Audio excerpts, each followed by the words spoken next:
एक विधायक जैसा आदमी इस तरह की हरकत कर सकता है, एक ब्लैकमेलिंग का तरीका अपना सकता है, करप्शन को बढ़ावा दे सकता है। हमारे फादर पानी वाले बाबा जी बामाशाह श्री रामनिवास मीना, हमने लगभग 3 से 4 साल इसके अंदर बहुत मेहनत करी और आखिरकार सरकार इस योजना को लाने के लिए हम सफल हो गए सरकार के साथ मिलके। जी और वहाँ के कुछ यूथ्स थे जो बूथ कैप्चरिंग कर रहे थे, उनने मेरे से हाथापाई भी करी। हाथापाई करी। हाथापाई की, लेकिन गांव के लोग आए कि यार रविंद्र हमारा दुश्मन नहीं है, अच्छा हमें जिताना किसी और को है, लेकिन रविंद्र हमारा दुश्मन नहीं, हाथ मत लगा। मदन मोहन जी की कृपा से सबसे पहले तो मंदिर के दर्शन करता हूँ मैं, मुझे लोगों का प्यार बहुत मिला। जी मेरे से करौली में कोई भी नफरत नहीं, क्योंकि जहाँ भी गया मेरी छवि आज की तारीख में भी ऐसी है कि सब मुझे पसंद करते हैं। अपने मेहंदीपुर बालाजी हो गया और महावीर जी हो गया, अपने मदन मोहन जी हो गए करौली में, और कैला देवी। यहाँ मुझे लगता है काफ़ी लाखों की संख्या में लोग आते हैं। अगर यहाँ पर इन चारों के लिए प्रॉपर रोड और ट्रांसपोर्टेशन की सुविधा हो जाए तो एक टूरिस्ट हब बन सकता है करौली। नमस्कार, आज का पॉडकास्ट राजस्थान की राजनीति, भ्रष्टाचार के खिलाफ कार्रवाई और ईआरसीपी जैसे मुद्दों पर आधारित है। हमारे साथ हैं एक उभरते राजनेता, समाज सेवी रविंद्र मीना जी। रविंद्र मीना जी, आपका बहुत बहुत स्वागत है। धन्यवाद जी। आप हमारे इस पॉडकास्ट में जुड़े, आपसे सवाल बहुत होंगे, चर्चा जारी रहेगी। शुरुआत हम यहाँ से करना चाहते हैं कि विधायक को आपने एसी में ट्रैप कराया, क्या आपके मन में पीड़ा थी कि करप्शन के खिलाफ कार्रवाई हो? देखिए, शुरू से ही करप्शन के खिलाफ जीरो टॉलरेंस का एक मेरा विचार रहा है। एंड आप अगर देखेंगे तो अन्ना हजारे जी भी जब आए थे, या केजरीवाल जी आए थे, या कई बार विधानसभा में चर्चा होते हैं, मुद्दे उठते हैं कि करप्शन के अगेंस्ट हम सबको खड़ा होना चाहिए, स्टैंड करना चाहिए। Being a politics, being a businessman, जब मेरे ऊपर ही ऐसा हमला हुआ हाँ और मैं ही चुप होके बैठ जाऊं, हाँ तो ये पूरी करौली के लिए या मैंने जो आज तक किया है उस सबके लिए एक धब्बा होता। जी। और आप यदि देखेंगे आज से पहले तो कभी भी बड़े लोग करप्शन के चक्कर में नहीं आते। हमने जस्ट सुना था जी। कि करप्शन बड़े लेवल पे होता है, जी। लेकिन हर वक्त पकड़ा कौन जाता है? छोटे लोग, छोटा, हाँ छोटा आदमी पकड़ा जाता है। जी।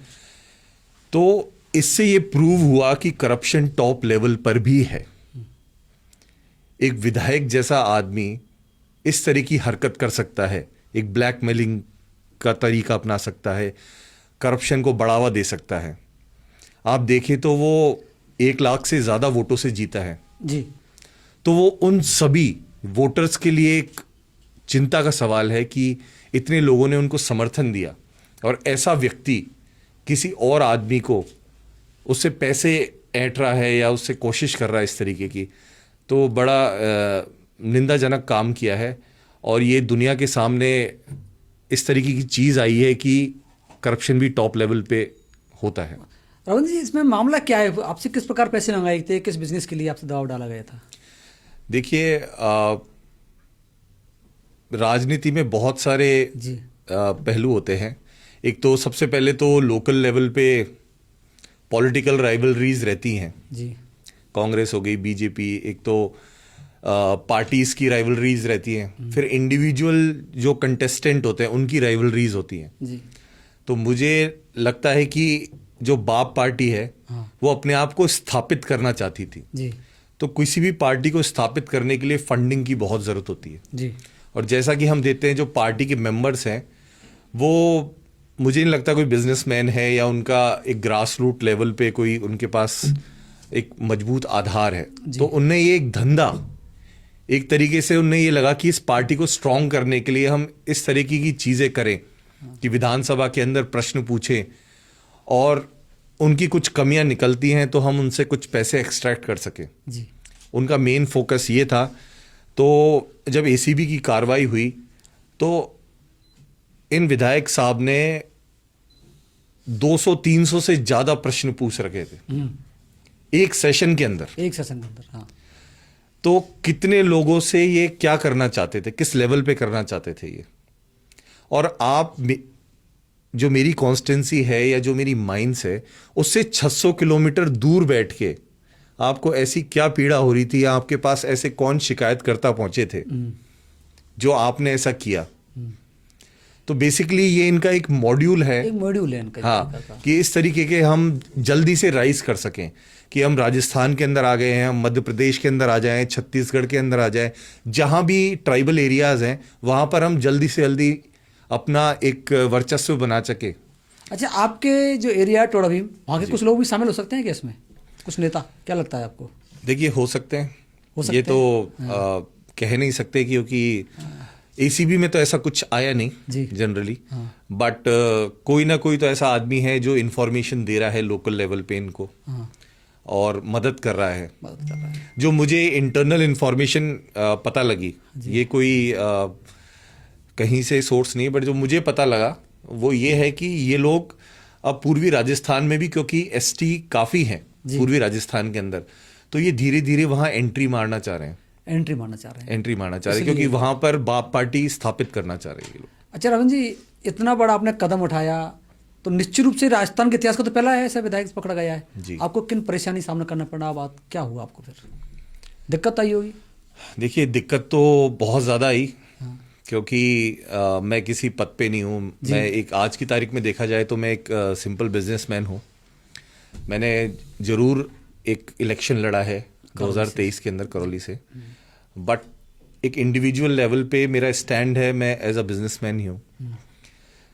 तो मेरे पास कोई भी ऐसा कोई सोर्स नहीं है, या मेरे पास किसी भी ऐसे पॉलिटिकल पार्टी या किसी अपने का सहारा नहीं था। तो एक परेशानी तो मुझे बहुत ज़्यादा आई इसके अंदर, और जो एंटी करप्शन ब्यूरो की रिक्वायरमेंट है उनको फुलफिल करना भी बहुत बड़ा टास्क था। क्योंकि जब मैं उनके पास गया तो किसी ने माना ही नहीं कि विधायक ऐसा काम कर सकता है, तो उल्टा मुझ पे ही शक कर रहे थे वो। तो मुझे प्रूफ करने के लिए डबल ट्रिपल मेहनत करनी पड़ी कि नहीं, उनको साक्ष्य देने पड़े कि नहीं ऐसा ही है।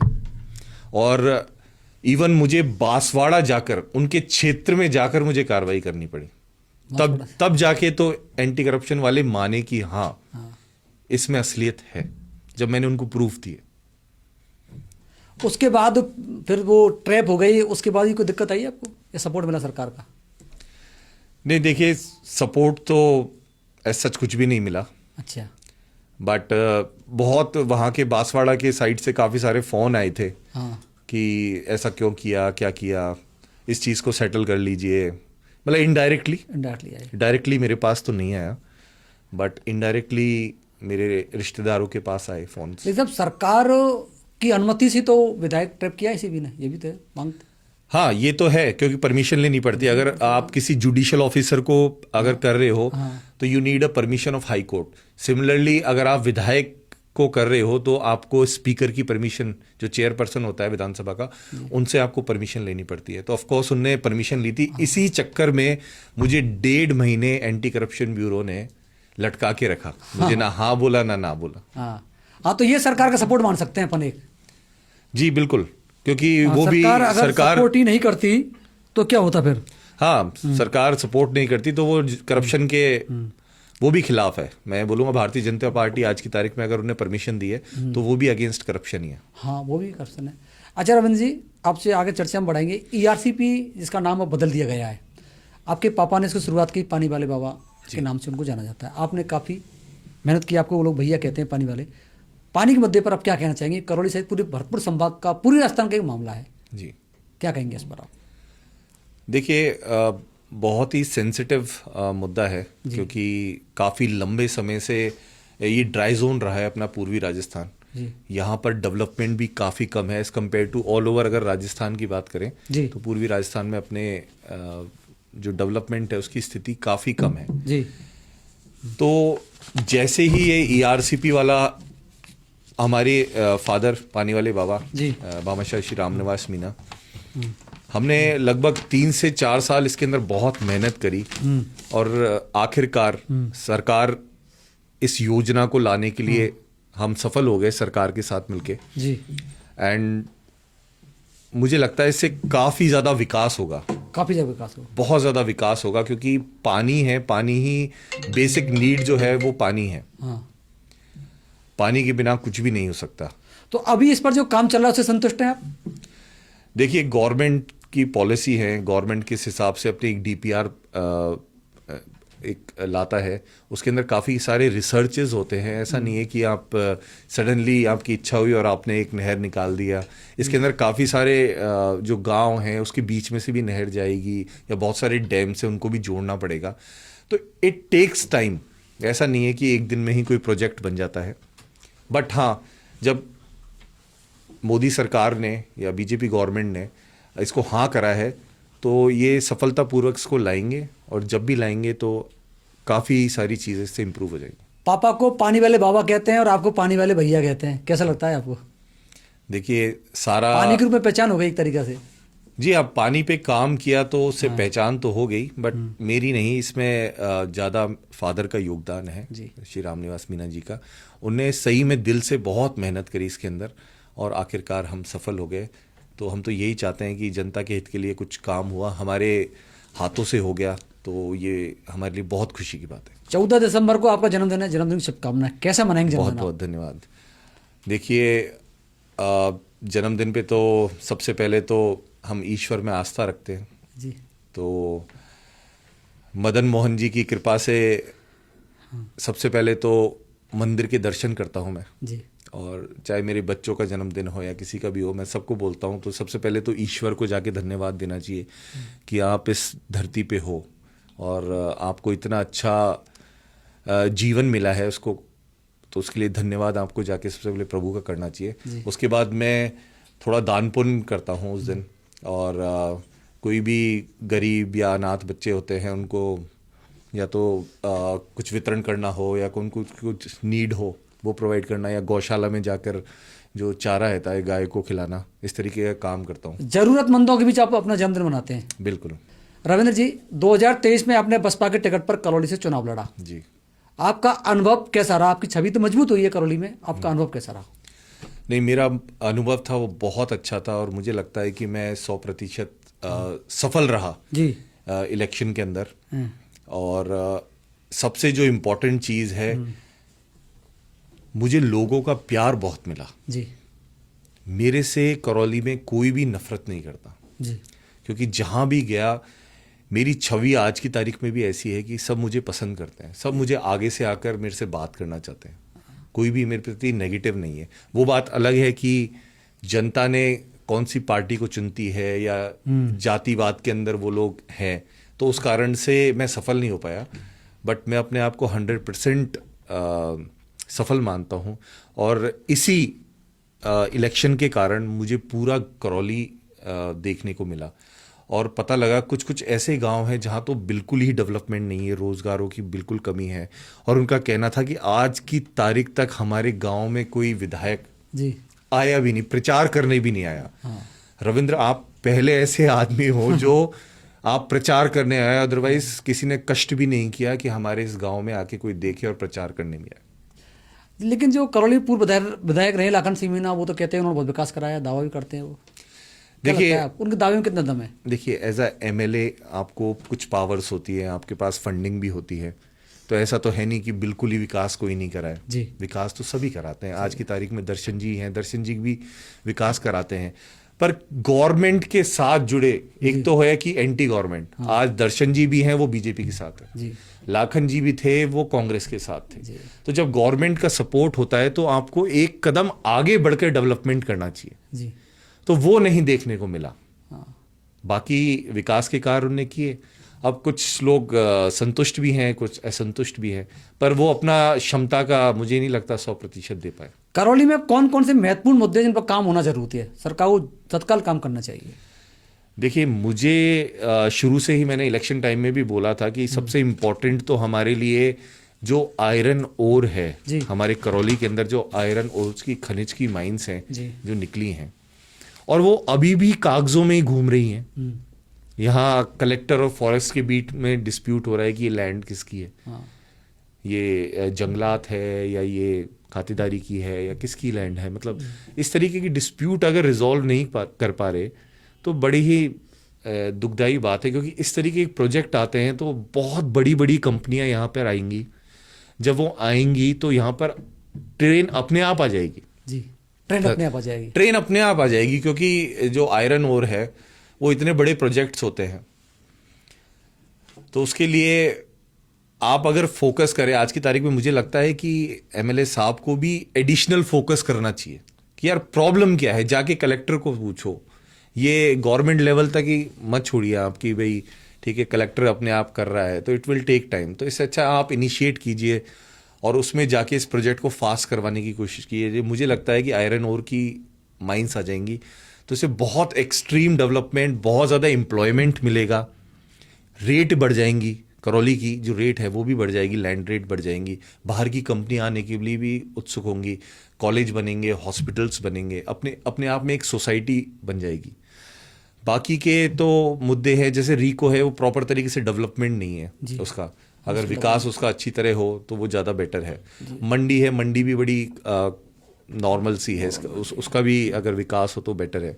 पांचना डैम को हम टूरिज्म फ्रेंडली कर सकते हैं, वहाँ पर बोटिंग का हम प्रोविज़न कर सकते हैं सो दैट बाहर के जो टूरिस्ट है वो भी अट्रैक्ट हो, क्योंकि आज की तारीख में मदन मोहन जी या कैला देवी के लिए आते हैं जी। पर अगर इस तरीके के वाटर एक्टिविटीज़ और कोई और एक्टिविटीज़ हो पाचना डैम के अंदर तो मुझे लगता है टूरिज्म को काफ़ी बढ़ावा मिलेगा इस चीज़ से। इस पर काम की ज़रूरत है जी, बहुत ज़्यादा। अच्छा, लो एस्कर का जो मामला चल रहा है, कहाँ कोई जानकारी मिली आपको अब तक, कहाँ अटका हुआ है ये अटका आपके पास? इसी लेवल पे है, फॉरेस्ट के डाइवर्जन लेवल पे अटका हुआ है, क्योंकि फॉरेस्ट डिपार्टमेंट बोल रहा है कि ये हमारी लैंड है। अब जब भी फॉरेस्ट के अंदर कुछ भी इस तरीके की माइनिंग आती है तो डाइवर्जन करवाना होता है जी। फॉरेस्ट को, जितनी लैंड हम फॉरेस्ट से लेते हैं उसको उतनी ही लैंड देनी होती है, प्लस जो एनवायरनमेंट के उनके जो क्लियरेंसेज हैं वो लेने होते हैं। तो मामला अटका हुआ है जी, वहाँ पे मामला अटका हुआ है। एक युवा नेतृत्व और राजनीति के रूप में आपका करौली के लिए क्या सपना है, क्या होना चाहिए, क्या पहचान है? देखिए, एज अ यूथ मुझे लगता है कि जो हमारे करौली के बच्चे हैं वो काफ़ी ज़्यादा भटके हुए हैं। हाँ, एक तो नशे की आदत बहुत ज़्यादा है, नशे की आदत बहुत ज़्यादा है, बहुत ज़्यादा है वहाँ पर। एक तो नशे से उनको दूर करना चाहिए, रोज़गार उनको प्रोवाइड करने चाहिए जिससे कि उनका डेवलपमेंट ज़्यादा हो, मतलब बेसिकली उनकी जो थिंकिंग प्रोसेस है वो बढ़ सके।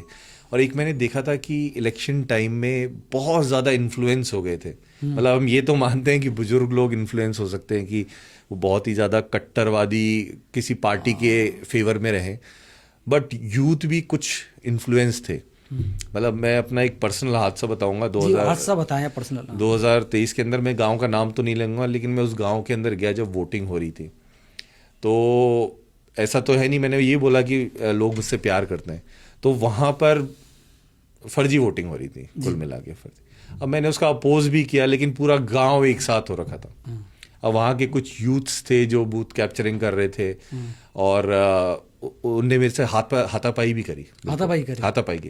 लेकिन गांव के लोग आए कि यार रविंद्र हमारा दुश्मन नहीं है, अच्छा, हमें जिताना किसी और को है लेकिन रविंद्र हमारा दुश्मन नहीं, हाथ मत लगाना।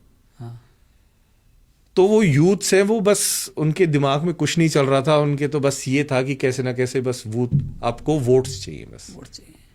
लेकिन गांव वाले सपोर्ट में थे कि नहीं, बदतमीजी नहीं करना, इनके साथ बदतमीजी नहीं करना, इनको प्यार से आप यहाँ से भेज दीजिए।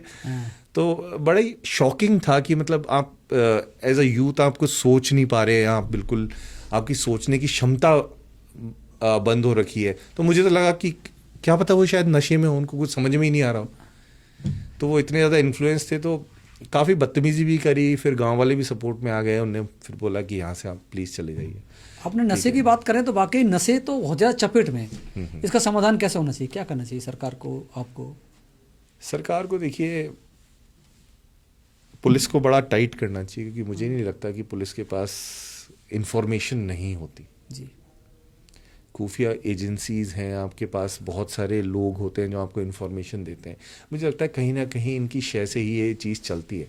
अगर हम कोर जो सप्लायर्स हैं उनको ही रोक दें जी, तो जो परचेजर्स हैं वो कहाँ जाएंगे? मतलब at the end of the day आपको सप्लायर्स है, सप्लायर्स की चेन को तोड़ना पड़ेगा। तो इसके लिए पुलिस का एक बहुत महत्वपूर्ण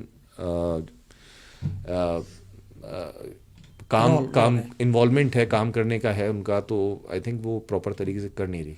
देखिए, करौली का जब चुनाव हुआ था, आप काफ़ी एक्टिव मोड पे थे, आप जगह जगह जाते थे, खूब सहयोग भी करते थे। उसके बाद कम सक्रिय हो गई करौली में, दिखाई नहीं देते। अभी 1-2 बार जब भी मैंने आपको देखा है, मामला कारण क्या है? नहीं, ऐसा नहीं है, मैं करौली से बिल्कुल जुड़ा हुआ हूँ, ऐसा बिल्कुल भी नहीं है। बट हमने ERCP पे फोकस किया था 3-4 साल। उससे काफ़ी ज़्यादा मैंने कहा, मैं बिजनेसमैन हूँ, तो बिजनेस थोड़ा सा डिस्टर्ब हो जाता है व्हेन आप किसी और चीज़ पे फोकस कर रहे होते हो। तो थोड़ा सा स्टेबिलिटी एक बिजनेस में लाने के लिए उसमें थोड़ा टाइम जा रहा है, जो डिस्टर्ब हो गया था।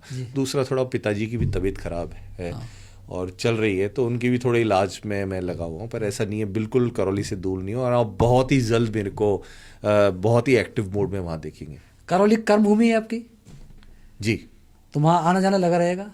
बिल्कुल बिल्कुल, वहाँ पर ही उम्मीद करें लोग पहले जैसे जो रविंद्र मीना 2023 में थे उसी एक्टिव मोड पर रहेंगे? अरे उससे दुगना दुगना एक्टिव। अच्छा, करौली के युवाओं को आप क्या संदेश देना चाहेंगे, क्योंकि आपने बातचीत युवाओं की चल रही है, क्या संदेश देंगे युवाओं को आप? युवा से यही कहूँगा कि नशे से दूर रहिए। देयर आर बहुत सारी अपॉर्चुनिटीज़ हैं, आपको काम पे ज़्यादा फोकस करना चाहिए, और एज अ यूथ आप ही चेंज कर सकते हैं पूरे करौली को, आप ही चेंज कर सकते हैं। जैसे आपने एग्जांपल अभी रिसेंटली देखा होगा कि नेपाल ने जेनजीज ने क्या किया। तो युवाओं में इतनी ताकत है कि वो कुछ भी कर सकते हैं, वो कुछ भी पलट सकते हैं। उनको बस समझने की ज़रूरत है, थोड़ा सा फोकस करने की ज़रूरत है, उनके अंदर थोड़ा सा इंडियनिज्म आए, थोड़ा राष्ट्र के प्रति एक भावना आए, वो जात पात और इनसे थोड़ा दूर हट के थोड़ा सा एक सोचे कि क्या चीज़ हमारे लिए सही है, या कौन आदमी हमारे लिए सही है जो हमें गाइड कर सकता है। थोड़ा मुझे लगता है बुजुर्गों के उससे हट के, आवरण से हट के उनको थोड़ा सा एक डिफरेंट सोच लानी चाहिए, तभी बहुत अच्छा डेवलपमेंट हो पाएगा। तो जैन जी को आप एकजुट करोगे? अभी तो जैन जी की बात चल रही है पूरे देश में ही। मैं जैन जी को एकजुट करने के प्लान है क्या आपका? नहीं, जैन जी को एकजुट करने का कोई प्लान नहीं है, बट हाँ, वो एकजुट होके बहुत अच्छा योगदान कर सकते हैं। हाँ। और उनका फ्यूचर के अंदर भी रोल यही रहेगा कि मतलब डेवलपमेंट में उनका महत्वपूर्ण योगदान है, क्योंकि आज की तारीख में हमें देखा जाए तो यूथ से हमारे पास सबसे ज़्यादा इंडिया के अंदर यूथ है। तो अगर वो ही सही फोकस करके काम करेगा तो कोई कमी नहीं रहेगी। आप बसपा से चुनाव लड़े, भविष्य में किसी राजनीतिक पार्टी जुड़ने की संभावना है, क्या रहेगा? बिल्कुल, बसपा से मैं चुनाव लड़ा, और मैं ऐसा सच कोई पार्टी में बिलीव नहीं करता। मैं अपने कर्म में बिलीव करता हूँ कि मेरे कर्म सही रहें। और आप करौली की जनता को अगर देखें तो मुझे नहीं लगता कि वो किसी पार्टी को पसंद करती हैं। अभी रिसेंट एग्जांपल हम हमारे MLA साहब दर्शन जी का अगर देखें तो वो BSP से भी लड़े थे, तब भी वो जीते। वो कांग्रेस से लड़े, तब भी वो जीते। वो BJP से लड़े, तब भी वो जीते। तो ऐसा कुछ नहीं है करौली की जनता किसी एक पर्टिकुलर पार्टी को चाहती है, ऐसा बिल्कुल नहीं है। और वो आदमी को देखती है, जो आदमी उनको पसंद है, जो लगता है उनको कि काम कर सकता है, आई थिंक वो उन्हीं को वोट देती है। आपने देखा होगा करौली जनता चाहती क्या है? करौली की जनता मुझे लगता है कि उनको एम्प्लॉयमेंट का, एक तो रोजगार का उनको बहुत ज़्यादा है, उम्मीद है कि स्कोप भी है बेसिकली, बट बेरोजगारी बहुत ज़्यादा है। कुछ बेसिक नेसेसिटी कुछ गाँव में बहुत कम है जो पहुंच सकती है। आई डोंट नो, करप्शन की वजह से मुझे नहीं लगता उनके पास पहुंच पा रही है। चाहे वो रोड की सुविधा हो या कहीं इलेक्ट्रिसिटी की बहुत ज़्यादा प्रॉब्लम है। तो इस तरीके की चीज़ें, आई थिंक करप्शन कम होगा तो काफ़ी सारी चीज़ें सुधर सकती है करौली। करप्शन कम हो नहीं रहा है? करप्शन मुझे नहीं लग रहा कम हो रहा है, बहुत तीव्र गति से बढ़ रहा है। तो उसमें आप जैसे यूथ को आगे आना ही पड़ेगा, क्योंकि आपने तो इतना बड़ा कदम उठा दिया, बाकी यूथ आ नहीं रहा है करप्शन पर, इस पर क्या कहेंगे आप? देखिए, पहले तो अपने आप को अगर आप सेल्फ सफिशिएंट बना देंगे जी, आप अपने आप को इतना योग्यतापूर्ण बनाइए कि आपको किसी की ज़रूरत नहीं पड़े जी, तभी आप करप्शन के खिलाफ लड़ने का हिम्मत कर सकते हैं। सबसे इम्पोर्टेंट तो बात लोगों को ये समझना चाहिए कि करप्शन अगर ज़ीरो हो जाएगा तो उनको उनके ही डेवलपमेंट के अंदर जो गवर्नमेंट के पास इतना पैसा आता है उसका बेटर यूटिलाइजेशन होगा। या मुझे लगता है 100 रुपये में से 50-60 रुपये तो वैसे ही उड़ जाते हैं, बाकी के बचे कुचे जो हैं वो फिर लगते हैं और सड़कें टूटती रहती हैं, हर 6 महीने में उखड़ सड़क जाती पर हैं, सड़क बनती रहेंगी। लोग परेशान होते रहेंगे और अपने आप को बेचारा कहते रहेंगे और किस्मत के मारे मानते रहेंगे। मुझे लगता है लोगों को आगे बढ़ना चाहिए। रमन जी, आपका कोई एक ऐसा अनुभव जब आप चुनाव लड़े, पॉजिटिव क्या रहा आपका?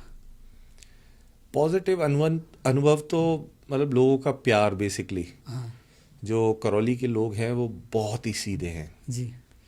और उनका जो सीधापन है उन्हीं का जी पार्टीज या जो हमारे कंटेस्टेंट है वो उठाते हैं। थोड़ा सा हाँ। ज़्यादा ही भोली है मुझे लगता है करौली की जनता। हाँ। और उनको उस भोलेपन का नाजायज़ फ़ायदा कई लोग उठा लेते हैं। तो ये एक पॉजिटिव चीज़ लगी कि उन लोगों को इन्फ्लुएंस करना काफ़ी इजी है। तो मैं चाहता हूँ कि उन जनता को मैं कुछ दे पाऊँ, भोली जनता को कुछ दे पाऊँ बेटर, तो वो मेरे लिए बहुत ही अच्छा रहेगा। मतलब और बुरा क्या लगा आपको करौली चुनाव लड़े जब? क्या नेगेटिव भी मन में विचार आया यार?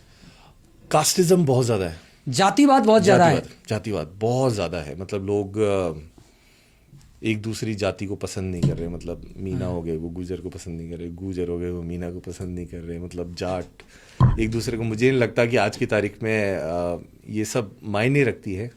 मतलब हम हराने के लिए किसी को, एक पर्टिकुलर कम्युनिटी को हम एकजुट हो जाएं तो वो एक समझ के बाहर है वो चीज़। फिर आप बहुत ही, आपकी सोच है वो बहुत छोटी हो जाती है उस चीज़ से। आप विकास नहीं कर पाओगे, आप आगे डेवलपमेंट नहीं कर पाओगे। इस सोच के साथ अगर आप किसी को जिताते हो तो डेवलपमेंट की अपॉर्चुनिटीज़ बहुत कम हो जाती हैं। तो जाति की भंवर जाल में फंसा हुआ है अपना जला, कह सकते हैं तरीका से अपन। जी हाँ, मतलब मुझे जो 23 में लगा। आपको ऐसा लगता है कि पापत लड़े बीजेपी से और आप लड़े बसपा से, ये भी हार का कारण रहा? नहीं, इसका लोग सोचते तो ना, कई बार सोच जाते हैं। नहीं, इसमें कोई हार का कारण नहीं। मतलब वो तो अपॉर्चुनिटी है। आप किसी, ये पार्टी एक सिंबल है, आप वो ऑलरेडी स्टेब्लिश्ड है जी। तो उस पार्टी से लड़ना आपको एक प्लेटफॉर्म दे देता है बस। जी। बाकी इंडिविजुअल आदमी की पर्सनैलिटी होती है, उनका व्यक्तित्व भी देखना चाहिए, उसने काम क्या किया है, वो कैसे कर सकता है, हमारे लिए वो क्या बेटरमेंट ला सकता है। एक एमएलए केवल 5 साल के लिए बनता है जी। ऐसा तो है नहीं कि सरकारी अफसर की तरह वो 60 साल का हो जाएगा तब रिटायर होगा, ऐसा तो बिल्कुल नहीं है। तो 5 साल उस आदमी ने क्या मेहनत करी है, उसमें योग्यता देखनी चाहिए कि ये आदमी क्या कर सकता है जी, और उस हिसाब से चुनना चाहिए, मुझे जो लगता है। तो मुझे लगता है पार्टीज का कोई बहुत बड़ा कोई रोल नहीं है, ज़्यादा रोल नहीं है। रमन जी, आप ये बताएं कि आप वो करौली जिले के एक सफल कारोबारी हैं, चुनाव भी आप लड़ चुके हैं, राजनेता भी हैं। सफल कारोबारी होने का मूल मंत्र क्या है? क्योंकि करौली जिले में बहुत कम सफल कारोबारी है आप जैसे। मैं जानना चाहता हूँ सफल कारोबारी एक यूथ कैसे बने? देखिए, एक तो अपने आप में बिलीव होना चाहिए। दूसरा, आप किसी को चीट मत करो। जी। बेसिक जो बिजनेस का फंडा जो मैंने सीखा है कि एक आप बिल्कुल चीट मत करो। जहां आप चीट कर लेते हो तो आपकी छवि बिगड़ जाती है जी। तो लोगों का विश्वास उठ जाता है आप में से। आपको कंसिस्टेंट रहना पड़ेगा अपने काम के अंदर, और काम आप वही करो जो आपको पसंद है। तो इस कंसिस्टेंसी, और आप जब अपना प्रोडक्ट सामने वाले को देते हो तो वो without any defect, without cheating के आप दोगे ना तो वो आपके पास दोबारा आएगा। हाँ। यहाँ पर लोग क्या है कि शॉर्टकट्स अपनाते हैं, ज़्यादा पैसे कमाने के चक्कर में डिफेक्टेड चीज़ें देते हैं, या अपना पूरा योगदान नहीं करते। मतलब आपको अगर कोई सर्विस भी देनी है तो वो भी परफेक्टली नहीं देते जी। तो एक सफल कारोबारी बनने के लिए आपको अपने से सच्चाई रखो और अपने क्लाइंट से या सामने वाले से आप सच्चे रहोगे तो आप जरूर सफल होगे। इसमें कोई परेशानी नहीं आएगी आपको। युवा उद्यमी हैं जो नए लड़के, उनको क्या आप संदेश देना चाहेंगे भाई, कैसे सफल कारोबारी बने वो? नहीं, सेम चीज़ अप्लाई हर जगह, यही अप्लाई होता है कि आप कंसिस्टेंट रहे। जो आपका मन करता है सबसे पहले तो वो करें जी। ऐसा नहीं कोई थोपा हुआ काम कर रहे हैं। जो भी आपको पसंद है उस पर आप अगर कंटिन्यूसली काम करते रहेंगे तो आप भी सफल हो जाएंगे। जैसे मैं आपको देखता हूं तो आप भी पत्रकार हैं लेकिन आप कंसिस्टेंट उस पर लगे हुए हैं, तो मुझे लगता है करौली के अंदर आप सबसे सफल पत्रकार हैं आज की तारीख में। तो ये आपका उसके प्रति, अपने जो पत्रकारिता है उसके प्रति जो आपका मन है काम करने का, वो आपको सफल बना रहा है और लोग आपको चाह रहे हैं। तो इसी तरीके से कोई भी बंदा अपने प्रोफेशन के अंदर अगर सच्चा रहता है और काम करता है तो उसको सफलता जरूर मिलती है। अच्छा, इसी में से एक सवाल ये आता है कि जब बात करते हैं बिजनेस की, कारोबार की, तो अपना जो एरिया है इसमें सरकारी नौकरी को ही बेटर माना जाता है कि सरकारी नौकरी मतलब रोजगार। और यूथ खुद का कोई बिजनेस शुरू करना नहीं चाहता है और हर एक को सरकारी नौकरी मिल भी नहीं सकती। बिल्कुल। इस पर आप क्या कहेंगे? देखिए, ये पार्टीज के जीतने के फंडे हैं लोगों को। मैंने फिर कहा, जनता भोली है, वो समझती कम है, और उनको लुभावने अवसर दिए जाते हैं कि भाई बेसिकली बढ़ावा उनके दिमाग में वही है कि करप्शन से पैसा ला सकते हैं, और समाज में जो इज्जत मिलती है वो उसी से मिलती है, नौकरी से ही मिलती नौकरी से मिलती है। हाँ, ये थोड़ा ये है, बहुत ज़्यादा है। मतलब जो लोग अपनी बच्चियां हैं वो शादी किसी बिजनेसमैन से नहीं करना चाहते, वो चाहे कितना भी सफल कितना ही बड़ा हो, कितना ही बड़ा, वो नहीं करना चाहते। उनको लगता है कि नौकरी पेशा बाबू है। एक सहायक कर्मचारी बाबू भी है ना, वो 20-20 लाख रुपए लेता है, समझे बात को आप। हाँ, मतलब ऐसा ही है, समाज के अंदर ऐसा ही हो रहा है, और मुझे लगता है कि ये इसको सुधारना चाहिए। ये काफ़ी पुरानी चीज़ें होगी, अब ऐसा बिल्कुल भी नहीं है कि। लेकिन अपने एरिया में बदलाव नहीं हो रहा है। मैं ये जानना चाहता हूँ, बदलाव क्यों नहीं हो रहा? आप तो जब जगह जगह जाते हैं आपको ये बात सामने आती होगी कि हमारे बेटे को सरकारी नौकरी में सेव करवाओ, कुछ और करवाओ। रोजगार के लिए आते हैं, नौकरी के लिए आते हैं आपके पास लोग? नहीं, आपके पास कोई संपर्क के लिए आएंगे तो कहीं ये बात कहेंगे, रोजगार का मतलब सरकारी नौकरी। सिर्फ कोई लड़के बिजनेस करने चाहते हैं, नहीं चाहते हैं? नहीं, आज की यूथ्स हैं वो काफ़ी चेंज हो रहे हैं, और जिस तरीके से सोशल मीडिया काफ़ी ट्रेंड कर रहा है, जैसे इंस्टाग्राम देख लीजिए और कोई देख लीजिए, जब से ये आने लगा है तो मुझे लगा है लोगों की सोच में थोड़ा बदलाव आया है। क्योंकि आज एक गांव का आदमी भी अमेरिका में क्या हो रहा है वो सुन सकता है, दे सकता है, तो उनके जो माइंड है उसमें काफ़ी चेंजेस आ रहे हैं। और धीरे धीरे मैंने देखा है कि कई लोग अपने यहाँ के जयपुर में आके नौकरी कर रहे हैं, दिल्ली में नौकरी कर रहे हैं, अपना बिजनेस खोल रहे हैं। धीरे धीरे ऐसा ट्रेंड बढ़ रहा है, स्लो पेस में बढ़ रहा है, लेकिन ग्रेजुअली मुझे लगता है 5-10 साल के अंदर आप काफ़ी बदलाव देखेंगे। लोग अपने अपने बिजनेस करेंगे, और गवर्नमेंट भी सपोर्ट कर रही है। मेड इन इंडिया तरीके प्रोग्राम्स होते हैं, या वो फंडिंग भी करती है, किसी को 10 लाख रुपए दे दिया अगर उनको कोई बिजनेस करना है ऐसे। तो गवर्नमेंट भी काफ़ी लोगों को प्रोत्साहन कर रही है कि बिजनेस में आए और ये चीज़ छोड़ें। भगवान में आस्था है? देखिए, भगवान में तो किसकी आस्था नहीं है। आपके जीवन को किस प्रकार प्रभावित करती है आस्था? क्या लगता है आपको? देखो, प्रभु के बिना तो कुछ भी नहीं है। प्रभु के बिना कुछ भी नहीं है, कुछ भी नहीं है इस संसार के अंदर। और मुझे लगता है कि ईश्वर ने सब कुछ लिखा हुआ है। क्या होना है, क्या नहीं होना। तो जो आदमी भगवान को नहीं मानता, मुझे नहीं लगता उसका जीवन भी व्यर्थ है, क्योंकि जब वो अपना जब वो चाहे कुछ भी बदलाव कर सकता है। वो मतलब आपके बस में नहीं, एक इंसान के बस में नहीं है। ना मौसम बस में है, ना ये पूरी सृष्टि बस में है। तो आस्था होना एक बहुत ज़रूरी है। आस्था होना बहुत जरूरी है, बहुत ज़रूरी है। रविंद्र जी, अब आपसे थोड़ी पर्सनल बात हो जाए। आपके पापा रामनिवास में मीना जी भामा से आए, वो पानी के लिए काम किया। आप एक युवा आदमी है, आपकी धर्मपत्नी सरकारी सेवा में? जी, ठीक है। अच्छा, आप थोड़ा ये मैं जानना चाहता हूँ आपसे, राजनीति और बिजनेस दोनों में सामंजस्य आप कैसा करते हैं कि बिजनेस भी संभालना है, जनता को राजनीति भी संभालनी है, और लोगों को टाइम भी देना है? ये टाइम मैनेजमेंट कैसे आप करेंगे? टाइम मैनेजमेंट आराम से हो जाता है, इसमें ऐसे कोई प्रॉब्लम नहीं होती, क्योंकि बिजनेस को आपको ऑटो रन में करना होता है जी। आपको ये समझना पड़ेगा कि यदि आप एक बंदे को आपको हायर करना है जी, जो आपसे ज़्यादा इंटेलिजेंट है, ऐसे मान लीजिए कि अगर मैं कोई एक एक्स काम कर सकता हूँ, मैं गाड़ी चला सकता हूँ, तो आपको ऐसा बंदा ढूंढना है जो आपकी गाड़ी चला सके। अब आपने उसको सैलरी पे रख दिया 20,000 25,000 की कि मेरी गाड़ी चलाता है। अब आप उस गाड़ी को काम को छोड़ के आपको दूसरा काम करना है। तो आपको ऐसे लड़के चाहिए, बच्चे चाहिए, या ऐसा इंसान चाहिए जो आपके उस काम को संभाल सके जी। तो बिजनेस को जब आप ऑटो मोड में ले आते हो तो आपके पास टाइम ही टाइम है। आपको बस आंसर देना होता है, आपको फोन्स पे उनका रिप्लाई देना होता है। वो प्रश्न करते हैं और आपको उनका आंसर देना होता है। और मुझे लगता है कि ऑटो मोड पे जब बिजनेस चल जाता है तो आपको कोई परेशानी नहीं होती। परिवार आपके सपोर्ट में राजनीति में? बिल्कुल, हाँ, फैमिली बिल्कुल सपोर्ट में है, उनको कोई दिक्कत नहीं है। एंड वो चाहते हैं कि अगर भगवान ने आपको सक्षम बनाया है, ईश्वर ने आपको सक्षम बनाया है, तो आपको मदद करनी चाहिए। क्योंकि एज अ पॉलिटिक्स में जाकर आप, मुझे लगता है एक एक्स्ट्रा हैंड मिल जाता है आपके पास। विधानसभा में बैठ के आप बहुत सारी चीज़ें पूछ सकते हो, बहुत सारी चीज़ें करवा सकते हो। तो एक अपॉर्चुनिटी है जिससे आप लोगों की एक्स्ट्रा मदद कर सकते हो। रविंद्र मीना का सपना है कि विधानसभा में बैठे जी। बहुत से नेताओं का सपना होता है जो करते हैं। इसके लिए आपको क्या मेहनत करनी चाहिए? जनता के बीच कैसे जाओगे आप?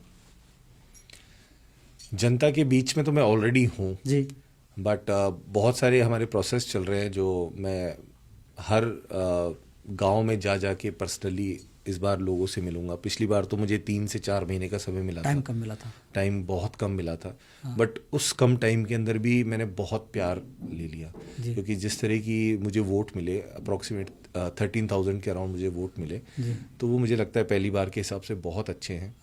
और अब मैं डोर टू डोर कैंपेनिंग करूँगा। मुझे लगता है हर गांव में जाके मैं लोगों से मिलूंगा, उनकी समस्याएं जितनी हो सकी उनको सॉल्व करने की कोशिश करूंगा। और जब पर्सनल टच होता है तो लोगों को भी एक्स्ट्रा जुड़ाव होता है, तो मुझे लगता है वो बहुत हेल्प करेगी एज अ यूथ। आपका आदर्श नेता कौन है? देखिए, मेरे फादर हैं मेरे तो आदर्श नेता। हाँ। मैं उन्हीं को मानता हूँ, वही मेरे गुरु हैं, वही मेरे सब कुछ है। और उन्हीं ने सिखाया है बेसिकली आगे बढ़ना, और जो बिजनेस के गुण हो गए या जो उन्होंने ERCP का काम किया बेसिकली, उसके अंदर मुझे उनका एक अलग दृष्टिकोण, जो जुनून था उनके अंदर, कि इस चीज़ को हासिल करना और at the end of the day वो समाज को कुछ पॉजिटिव दे पाए, ये मेरे लिए बहुत ही एक अवेकनिंग वाली चीज़ है। मतलब फादर ने मेरे को बहुत इंस्पायर किया। फादर आपके आदर्श नेता है जी। रविंद्र जी, आपके पापा ने ERCP की जब बात आती है, जिसका राम सेतु परियोजना कर दिया गया है, आपके मन में विचार आया कि हमको पानी के लिए काम करना चाहिए, तो आपका कितना समय और धन लगभग लगा होगा इसके लिए? थोड़ा आंकलन, मुझे आंकड़े नहीं चाहिए, लेकिन मैं जानना चाहता हूँ, लोग भी जानना चाहेंगे कि भाई इतना बड़ा जब काम किया, कितना धन लगा होगा, समय लगा होगा। चंबल पर गए, कभी लोकसभा में आप लोग गए, चंबल की चिट्ठी भी लिखी गई थी, ये सब क्या था? देखिए, हमें लगभग 3-4 साल लग गए इसके अंदर पूरी मेहनत करते हुए। और ये हमारा एक इंडिविजुअल नहीं था, हमारी एक संगठन था, पूर्वी राजस्थान नहर परियोजना किसान विकास समिति। उसमें और भी लोग थे। ऐसा नहीं है कि पूरा क्रेडिट हमारा ही जाता है, हमारे साथ बहुत सारे लोग थे और इस संस्था के अंदर, और सबने मिलजुल के काम किया है। देखो, सब अपनी गाड़ियों से आते थे, सब अपना टाइम लगाया, पैसा लगाया सब लोगों ने। ऐसा नहीं है कि हमने ही सब कुछ किया, ऐसा बिल्कुल नहीं है। और अकेले आदमी से कुछ होता भी नहीं है। ठीक है, वो एज अ चेहरे के रूप में उभर के आ गए, बट ये कहना कि सब कुछ हमने कर दिया और सारा पैसा हमने लगा दिया, ऐसा नहीं है। वो सारी लोगों का पैसा था, हमारी पूरी संस्था का पैसा था। और बाद में लोग और भी जुड़ते गए धीरे धीरे, जब उनको समझ में आने लगा कि यार ये काम अच्छा हुआ है, तो सब अपने अपने योगदान जितना हो सका, किसी से 10 रुपये का हो सका 10 रुपये का करा, किसी से लाख का हो चुका तो लाख का करा, उन्होंने अपने। लेकिन मामला आप लोगों ने उठाया इसको? हाँ, इनिशिएट जो किया था उसमें कुछ कोर में 3-4 लोग थे, उनमें उन्हीं ने चालू किया था, एंड धीरे धीरे ये काफ़ी बड़ा हो गया। काफ़ी बड़ा हो गया है। रविंद्र जी, आपसे चर्चा को आगे बढ़ाता हूँ तो बड़ा महत्वपूर्ण मुद्दा है करौली का, जिसका किसी नेता का ध्यान नहीं गया है। मतलब बड़ा मुद्दा है, सिलिकोसिस नाम की एक बीमारी है जी, गांव गांव में फैला हुआ है। आपने देखा है गांव गांव? बिल्कुल। हम जब हमने क्षेत्र में विजिट किया तब पता लगा कि काफ़ी सारे जो गरीब तबके के लोग हैं, या जो माइनिंग में सेक्टर में काम करते हैं बेसिकली, या मार्बल का काम करते हैं, उन लोगों के पास उनके सिलिकोसिस हो रखा है। और बहुत ही कम उम्र में, मैं बोल रहा हूँ कि 40 की लगभग उम्र में महिलाएं विधवा हो जाती हैं जी। और इन लोगों को प्रॉपर इलाज भी नहीं मिलता। जो गवर्नमेंट इनको फंड सप्लाई कर रही है, पूरा फंड 100% भी नहीं मिलता। बीच में मिडिल मैन होते हैं, वो इन पैसे को खा जाते हैं। तो इनको ना तो इलाज की सुविधा मिलती, ना उनको पैसे मिलते, इनको कुछ भी नहीं मिल रहा। मुझे लग रहा है कि बहुत ही गंभीर समस्या है। और हमें इसमें अगेन फिर करप्शन की बात आती है। हाँ, करप्शन की बात आती है कि गवर्नमेंट प्रयास भी कर रही है, लेकिन उसके बीच में उनको प्रॉपर फंडिंग भी नहीं मिल रही। उन लोगों को हम एजुकेट भी नहीं कर रहे प्रॉपर तरीके से कि आप मास्क पहन के ये काम करो, जिससे ये आपके साथ घटना घटित ना हो, जो सिलिकोसिस वाली बीमारी और इसमें बड़ी बात है, गरीब तबका फंसता है, कि मजदूर गरीब तबका ही होता है। हाँ बिल्कुल, वो इलाज भी नहीं करा पाता है। सरकार को एक बड़ा प्लान बनाना चाहिए मेरे हिसाब से, क्या कहना आपका? नहीं, सरकार ने प्लान बना भी रखा है। जैसे मेरी खुद की माइंस है, तो सिलिकोसिस के लिए फंड भी एक जाता है हमारे। जब भी हम जब रवन्ना काटते हैं तो उसके अंदर एक लोकल हमारा फंड भी जाता है, जो इसी काम में आता है। बट मुझे लगता है कि गवर्नमेंट इसको प्रॉपरली एग्जीक्यूट नहीं कर पा रही और उनको दे नहीं पा रही। फिर अगेन वही करप्शन का मुद्दा आता है कि फंड हमारी तरफ से एज अ बिजनेसमैन की तरफ से हमारे से तो निकल गया, हाँ। पर वो प्रॉपर चैनलों से तक उन लोगों के पास नहीं पहुंच पा रहा, और ये बड़ी समस्या है। बहुत बड़ी समस्या है। और आप उन मजदूरों को या उन छोटे वर्ग के लोगों को आप एजुकेट नहीं कर पा रहे। अगर आप उनको इतनी सी एजुकेशन हो कि इससे हमारी मौत हो जाएगी, इस काम करने से मौत हो जाएगी, एक छोटे से मास्क लगाने से हमारी ज़िंदगी बच सकती है, इस तरह के एजुकेशन नहीं है उनके पास, तो मुझे लगता है सरकार फेल ही हो रही है आज की तारीख में। अच्छा, करौली में रेल का मुद्दा है, रेल का भी लोगों को सपना रह गया। रेल आएगी क्या? आप नेता हो करौली के। नहीं, इसमें देखिए काफ़ी जो लोग हैं, एक समिति भी बनी हुई है जिसके अंदर वेणुगोपाल जी हैं, बहुत सारे युवा हैं जो समिति के साथ जुड़े हुए हैं और काम कर रहे हैं। मुझे लगता है कि वो अच्छा काम कर रहे हैं और हम सब लोगों को उनको और अप्रिशिएट करना चाहिए और उनके इस पॉजिटिव काम को बढ़ाना चाहिए। एंड अगेन जो आयरन ओर की माइंस हैं, अगर वो एज सुन एज पॉसिबल आ जाती है तो सरकार झक मार के रेल देनी पड़ेगी उनको, क्योंकि आयरन ओर जैसा अगर मिनरल हम निकालते हैं तो उसको एक जगह से दूसरी जगह पहुंचाने के लिए एक रेल की लाइन तो बिछानी पड़ेगी उनको। तो ये भी काम बहुत जल्दी हो सकता है कि अगर इस तरीके के प्रोजेक्ट आ जाते हैं तो। क्या धार्मिक पर्यटन की संभावना है करौली में? देखिए, करौली के अंदर मुख्य तो 4 अपने स्थल हैं। मुझे लगता है बहुत ज़्यादा लोग उसको मानते हैं। अपने मेहंदीपुर बालाजी हो गया और महावीर जी हो गया, अपने मदन मोहन जी हो गए करौली में, और कैला देवी। यहाँ मुझे लगता है काफ़ी लाखों की संख्या में लोग आते हैं। अगर यहाँ पर इन चारों के लिए प्रॉपर रोड और ट्रांसपोर्टेशन की सुविधा हो जाए तो एक टूरिस्ट हब बन सकता है करौली, और सरकार को इसको बड़ी गंभीरता से देखना चाहिए। हमारे जो एमएलए साहब हैं उनको इस गंभीरता से देना चाहिए। चाहिए। जी, पॉडकास्ट में एक बात बताओ, बड़े स्मार्ट नजर आ रहे हो, बॉडी बॉडी बिल्कुल फिट है, तो ये क्या कारण है इसका भी बता दो आज। यही बता, थोड़ा यूथ से भाई नशा छोड़ो, रमन जी जैसे बनो, थोड़ा ये तो बताना पड़ेगा ना आपको। नहीं, मैं शुरू से ही थोड़ा इस एक्सरसाइज करने में मुझे इंटरेस्ट रहा है। और मैं यूथ को ये भी बोलना चाहता हूँ कि हमारे काफ़ी ज़्यादा मिसगाइड कर रखा है हमें। हाँ, मिसगाइड क्या कर रहा है? खाने के प्रति, और खाने में इतनी टॉक्सिसिटी है, मिलावट है कि सही खाना किसी तक पहुंच ही नहीं पा रहा। मैं तो ये बोल रहा हूँ, लोगों को व्यायाम से दूर करा जा रहा है, जो हमारे घर में खाना बनता था उससे दूर करा जा रहा है। मैं तो बड़ा खुश हुआ था कि मुझे लगा था कि करौली के अंदर मैं जाऊंगा, इलेक्शन लड़ूंगा तो मुझे लोग छाछ देंगे, पीने को छाछ देंगे या राबड़ी देंगे। मुझे लगा कि है ना, कहीं जाऊंगा तो मुझे मक्के की रोटी मिलेगी, बाजरे की रोटी मिलेगी। पर मैं जहाँ गया मुझे इतना दुख हुआ। एक तो वो माउंटेन ड्यू का मुझे ग्लास दे देते थे, और वो नमकीन और मिठाई। मुझे लगता है कि गांव के अंदर अगर ये चीज़ पेनिट्रेट कर गई है, मतलब बहुत ही छोटे जगह तक इस तरीके का जहर पहुंच चुका है। हाँ, ये जहर है, पहुंच रहा है, जहर पहुंच चुका है, और लोग उसको एक दूसरे को खिला रहे हैं और उसको एक तरीके से जश्न मना रहे हैं। तो मुझे लग रहा है बहुत ही दुखद चीज़ है, क्योंकि ये शहरों में था पहले शहरों में। अब शहरों में ये बंद हो गया, अब ये गांव में पहुंच गया। तो एक तरीके से ये कोल्ड ड्रिंक है, ये सब जहर है। आपको बेवकूफ़ बनाया जा रहा है।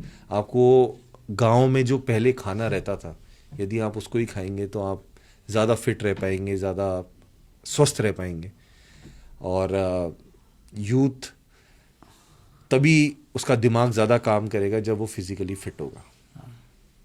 तो आप का ये खान पान पे ध्यान है विशेष आपका?